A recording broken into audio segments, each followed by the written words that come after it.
وزیر اعظم کی زیر صدارت پیٹرولیم مصنوعات پر حکومتی سبسڈی کے نفاذ پر پیش رفت کا جائزہ اجلاس ہوا ہے۔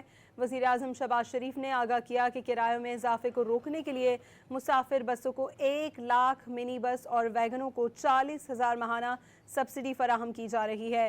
ٹرکوں کو 70,000، بڑی مال بردار گاڑیوں کو 80,000 اور ڈیلیوری وینز کو 35,000 ماہانہ سبسڈی دی جا رہی ہے۔ اس اجلاس سے متعلق مزید تفصیلات حاصل کریں گے ڈان نیوز کے نمائندے طاہر شنانی سے۔ جی طاہر، اجلاس سے متعلق کیا اپڈیٹس ہیں آپ کے پاس؟ جی، وزیر اعظم کی زیر صدارت یہ اعلیٰ سطحی اجلاس ہوا جس میں نائب وزیر اعظم ڈار وفاقی وزراء ڈاکٹر مصدق ملک، عطا تارڑ، علی پرویز ملک، حق خان چیمہ، محمد اورنگزیب اور احسن اقبال سمیت دیگر نے شرکت کی۔ اجلاس کو تفصیلی طور پر جو صورتحال ہے اس پر بریفنگ دی گئی۔ اجلاس کو بتایا گیا کہ سبسڈی کی فراہمی پر پیش رفت سے آگاہ کرنے کے ساتھ ساتھ ملک میں ایندھن کے ذخائر اور کھپت پر بھی تفصیلی بریفنگ دی گئی۔ وزیر اعظم نے ہدایت کی کہ اشیاء خوردنوش کی قیمتوں میں اضافے کو روکنے کے لیے ٹرکوں کو 70,000، بڑی مال بردار گاڑیاں ہیں ان کو 80,000، جبکہ ڈیلیوری وینوں کو 35,000 روپے ماہانہ سبسڈی فراہم کی جا رہی ہے۔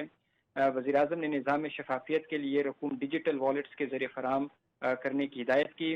وزیر اعظم نے کہا کہ سبسڈی کی رقوم کی فراہمی کی فی الفور ہدایت کی، جس کا آغاز گزشتہ روز سے ہو چکا ہے۔ جو سبسڈی پیر کے دن سے فراہم کی جانی تھی اس کا وزیر اعظم کی خصوصی ہدایت پر ہفتے کو چھٹی والے دن آغاز ہو چکا ہے۔ اسی سبسڈی کو مہیا کرنے کے لیے تمام صوبائی حکومتوں کی جانب سے ٹرک، بسیں اور مال بردار گاڑیوں کی تفصیلات وفاقی حکومت کو فراہم کی گئی۔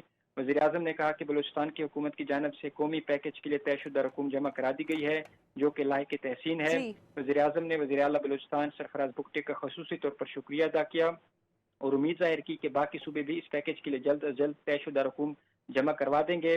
وزیر اعظم نے کہا کہ گزشتہ 3 ہفتوں میں 129 ارب روپے کا عوامی ریلیف پیکیج دیا گیا۔